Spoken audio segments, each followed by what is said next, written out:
The analog bag has been trending lately, and I actually love the idea. But the more that I thought about it, the more I realized it just wasn't enough for me. I didn't need something to carry around with me. I needed a different environment, a home that made it easier to live offline. So instead of carrying analog with me, I started making small changes at home instead. As a knitter, I already have a hobby that pulls me away from my phone. And still, I keep reaching for my phone. I started noticing how automatic it had become. Bored? Phone. Tired? Phone. Anxious? Phone. 5 minutes of free time? You guessed it. Phone. Somewhere along the way, I convinced myself that small pockets of time weren't enough for anything else. But that's not true. That could be a few rows of knitting, or 10 pages of a book, or a quick minute of rest, or maybe just a minute without any stimulation. When everything feels loud all of the time, there has to be space to recover. And I want my home to be that space. I don't want to lose entire evenings to scrolling anymore just because I'm tired. I don't want to feel like I only exist online. I want to feel present in my own home. And I want my hobbies to win more often than my screen. I want to reach for a book or my knitting or a journal before I reach for my phone. So I started reshaping my home around that idea. I'm not quitting technology altogether. I love the resources that it gives me for creating. I'm just relearning how to live alongside it and creating a space that supports the life I actually want to live. So I started asking myself, how can I make my phone less convenient and everything else more convenient so my time actually feels like mine again?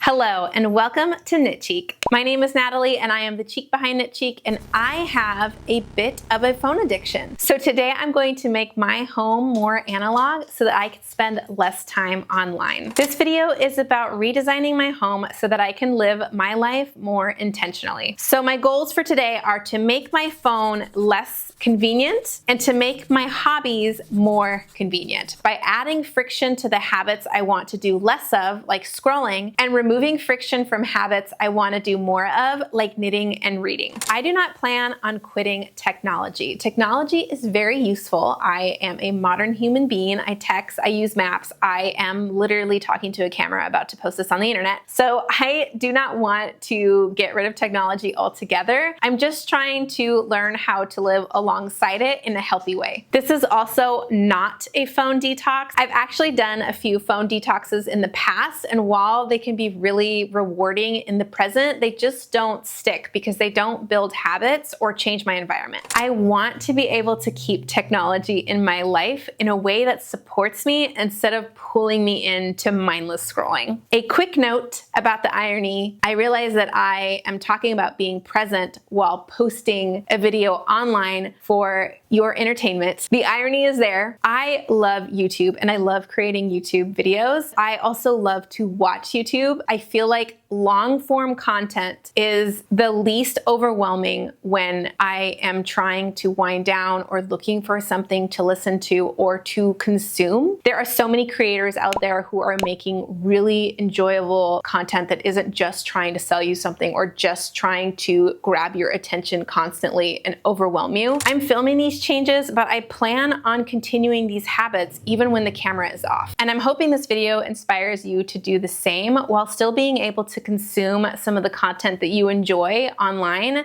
in a balanced way. But yes, some of the B-roll in this video was filmed on my iPhone while I was talking about staying off my iPhone, so the irony is there. To prove that you do not need to contribute to the overconsumption affiliated to the analog bag trend, I'm going to try to not buy anything new for this video, only buying secondhand or trying to use things that I already have or from friends and family. I will admit that I already have an upper hand to this because I am a lover of old things and I collect old things, but in the past I've more of used them as like decoration or like just parts of my home that I actually don't use. So I'm just planning on implementing some of that in this video.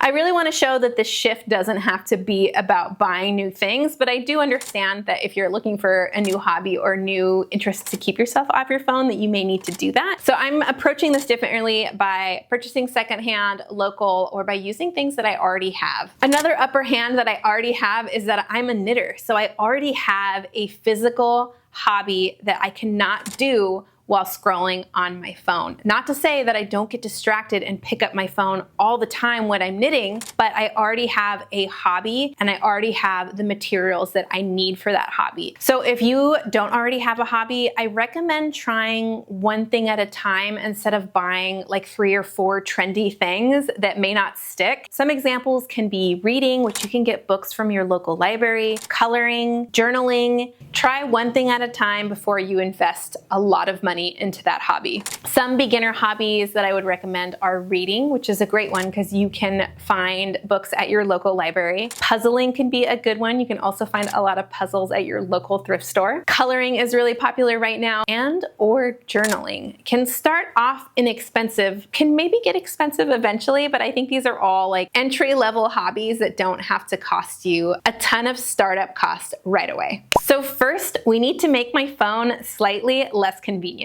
And you can do this by making a dedicated phone zone in your home. I have this really cute basket that I've had in my life for a while, and it really serves zero purpose. So I'm going to hang it on a wall, and that is going to be my default phone place when I am not using it, so that it doesn't have to sit next to me all of the time, waiting to be picked up and waiting to distract me from what I'm currently trying to do.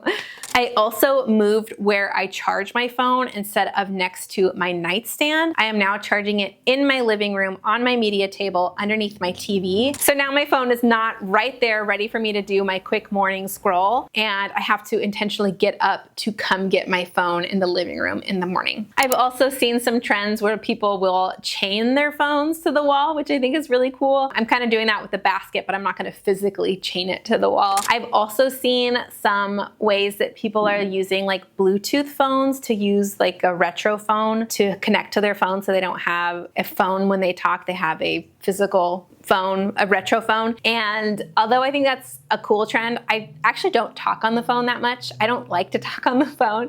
So I don't really think that that would work for me, even though I do have an old school phone that I've had since I was in high school. So if I ever did want to like set up a landline, I could, but I just don't see myself doing that. I don't think for me personally, that's very practical. So I would like to eliminate walking around my house with my phone in hand, room to room, like I need it in every room, and leaving it in one spot so that it's less distracting. Another thing I did so that I don't have to open my phone if I am looking at my phone for things that I frequently check for, like the weather or the time the sun is gonna set. I already check my phone all the time for the time and the date, but I added a few widgets to my home screen for weather and the sun setting time, so I don't actually physically have to open my phone and endanger myself from opening up an app that may distract me, and I can just glance at it. I also have a MacBook, and I'm able to text from my MacBook. Like I have the text app on there, and I find that that actually really helps from distracting me. Instead of having my phone next to me while I'm working at home on my laptop, I keep my phone away from me, and then if someone does text me, I can answer directly on my laptop without being endangered of picking up my phone and getting lost in whatever it is that I do. This keeps me off of my distracting apps while still being able to communicate. And I love that you can also turn Do Not Disturb on your computer if you would like the text messages not to alert you while you're like on a Zoom call or doing something for work. I also finally got a brick, and I have wanted one of these things since they came out, but I told myself I could do it on my own. I could quit my phone addiction without the brick. And it turns out that I couldn't. So now I'm giving this a try. I've already been using it for about a week, and I really feel like this is making a difference. It's a physical item that you use to lock and unlock distracting apps on your phone. There are other apps that you can purchase where you can lock or unlock apps on your phone, but the app is on your phone. So if you want to unlock them, it's just a lot easier. Whereas the brick adds this extra layer of friction, because now if I want to open up Instagram time on a whim while I have my phone in the living room, I would have to get up and walk to my kitchen to unlock my phone. And I have just noticed that I have done that way, way less. And when I unlock my phone from the distracting apps, I find that I'll be like, okay, I'm gonna do the task that I wanna do, and then I wanna hurry up and relock it again. It's just really, really working for me personally. It is a magnet, so it lives on my refrigerator, so that's where I unlock and lock my phone. A couple of things to note about the brick. So if you buy one, you and whoever you live with can use the brick. So you don't need to buy multiples, but if you're going to work and you wanna have one there to unlock it and one at your house, then you will need multiple. But you and your partner or your roommate can use the same brick while you are at home. I also like that you only purchase the brick once. You're not purchasing an app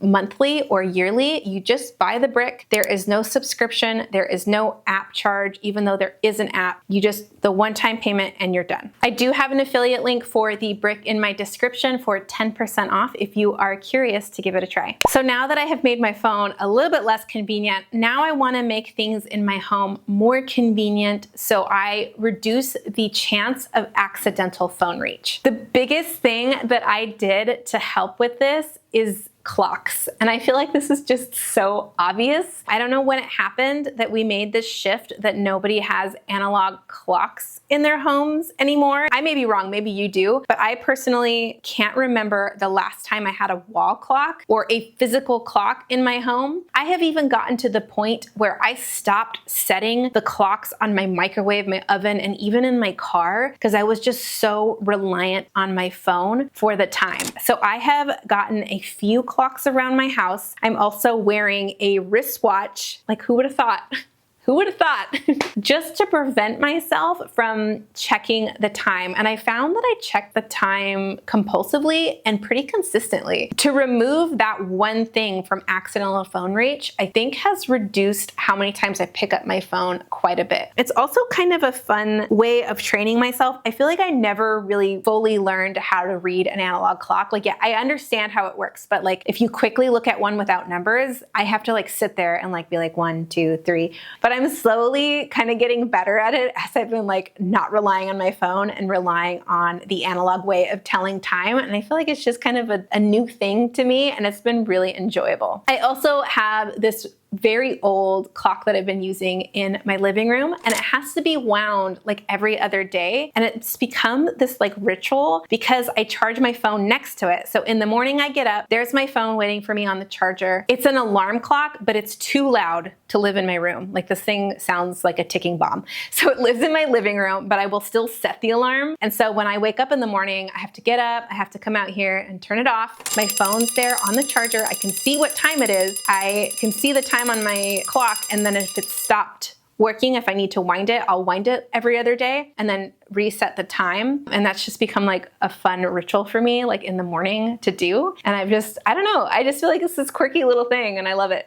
You can find clocks at the thrift store. I found multiple clocks at the thrift store, and you can also find old and newer clocks. Older clocks can sometimes not run exact to time. My clock in the living room, I think, is about 5 to 10 minutes slow over a 2-day period. But because I have to wind it every couple of days, I reset it anyways. But if you are like, that is not quirky, Natalie, that sounds like a headache, and what are you doing? You can just buy a more modern clock, a digital clock, that'll still keep you from picking up your phone, but you can find these secondhand. I found new clocks everywhere at the thrift store. And I feel like an alarm clock especially is probably the biggest thing that helped, because now I no longer have to rely on my phone to wake me up in the morning. I can set my alarm out here, and then I have to get up to come get my phone. So an alarm clock is a big game changer. With my phone out of my bedroom, I am sleeping better. I am no longer scrolling late at night or scrolling early in the morning. So that has been one of the best things I've done, is to get an alarm clock and to move my phone charging station outside of my bedroom. Another thing that I started using is a kitchen timer. So I have a magnetic kitchen timer, and that is what I use for baking when I make my sourdough bread or when I make cookies.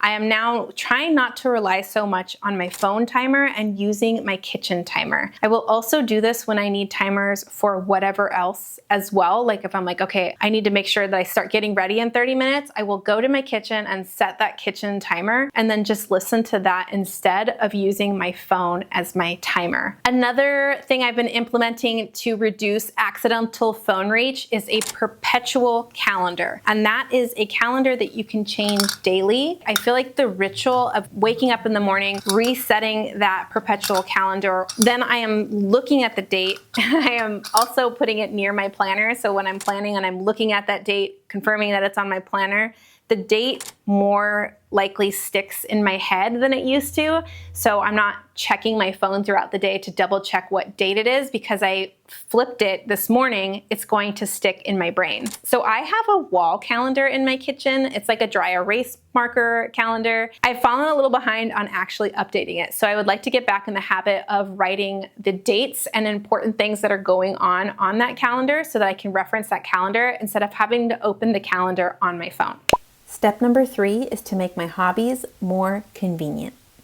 I'm actually somebody who loves keeping a planner, so that's not something new to me. I've always had a physical planner. I've always loved the ritual of writing things in my physical planner and notepads and things to keep track of like dates, times, my weekly activities, my to-do lists. I've always kind of done that on paper already. That has already been out in my life, but I have added a new element to that, and that is journaling, specifically morning pages. And that is something that I have picked up solely from YouTube. I have tried journaling in the past and it's never been something that stuck. I've never really felt anything that has called me to continue to journal. I feel like morning pages is a new concept to me and it's kind of like a brain dump. And I really love me a brain dump. Whether it's on paper, on my phone, on my laptop, I'm a big fan of a brain dump. And so now I feel like in the mornings, that's one of the first things I do is I get up and I go do my morning pages and I just dump everything that's on my mind. Morning pages is something that I picked up from YouTube. So I would like to thank Mia's Digital Diaries and Henry Did It for inspiring me to give journaling another shot. So this is a new hobby for me, is journaling. And I had to turn off my overconsumption brain because for me, like getting into something new, I immediately went to like all of the new things that I could buy to support this new hobby because I live in a modern world and I'm easily influenced, but I decided that I was going to try this out for a while. I'm going to use the copious amount of notebooks that I have not filled because I don't really stick to journaling and just use those for now and like prove to myself that I can stick to this hobby before I take myself to the stationery store for a little treat. So like I said, I am a knitter and I have a basket full of all of my works in progress already in my living room, already visual. So I'm already revolving my life around knitting most of the time. Making my phone more inconvenient is really doing a lot for that hobby and being able to knit without distractions. I knit a lot in my living room while either listening to audiobooks on my phone or I watch YouTube primarily on my living room TV as a way to keep myself off of my phone and off of scrolling like the YouTube shorts. If I watch YouTube on my phone, a lot of the times the shorts can be really distracting because the algorithm knows the things that I'm interested in, so it'll show me shorts that I want to see. So I find that when I watch it on my TV, it's actually a whole lot less distracting. And I realize that a TV is not analog, but it is something that I already own, and it's something that I feel like is so much less distracting than my phone is my TV. So that is really useful in my living room. In my bedroom, next to my nightstand where my phone used to live, I would frequently find myself scrolling at night. So what I've done is I've tried to replace that habit with cookbooks. And I got this idea from Isabella from Breathing Yarn. She started keeping like coffee table books next to her nightstand to look through at night. I just have been really into cooking. And now I keep those next to my bedside table with a pen and a couple of flags and Post-its. And now I have the option to either read what other book I'm reading at the time, or I can flip through some of those cookbooks if I want something more visual that has like photos to keep me a little bit more entertained. Now I have the two options and I feel like that's totally enough to keep me off my phone. Coffee table books are another great idea, or anything that you are currently interested in. I also feel like magazines are something that we've lost in time, and that could be something that's great. I actually recently visited the library and found that they have all sorts of magazines there at the library. Or maybe you treat yourself and you buy a magazine that you see at the store to keep by your bedside table, and then when you're done with it, you can get a new one. These are all things that can keep you off your phone at night, and so I feel like having them there makes a huge difference. Making that habit easier in sight is going to keep you off of your phone. Keeping your journals, your planners, your hobbies in a basket readily available, and books by your nightstands are all things that are going to help that habit have less friction so you do them more, and to hopefully keep you off of your phone. So I have also been trying to have a more intentional evening routine, which can be really hard because after a day of work, we're all tired and we're all looking for ways to wind down. And there are so many ways that you can do that. Scrolling on your phone is definitely I feel like the worst thing for me. It doesn't recharge me. It only makes me feel more exhausted, mentally after doing it, although it feels entertaining in the moment. I've been trying to implement things that are a little bit less centered around the TV, like puzzles and game night. We also have a really great local trivia night. I would really like to get in the habit of going to that. Maybe watching 2 movies a week that we can rent, because I currently don't have any subscription services. I feel like renting a couple movies a week, maybe watching some documentaries or something like that. So those are just some ideas that I've had in maybe keeping myself off of my phone at night. I also brick my phone at night. One of the options that you can have within the app is to actually do things on a timer. So after I think 7 p.m., everything on my phone automatically bricks itself. 8 p.m., it's on the charger and I'm done, and I'm having a more intentional evening routine without my phone. So I think the routine part is the most essential part for that, is that at a certain time, my phone is on the charger and I'm no longer carrying it around with me. I am no longer listening to an audiobook, which can be hard because sometimes I get really into them and I just want to keep listening to them. But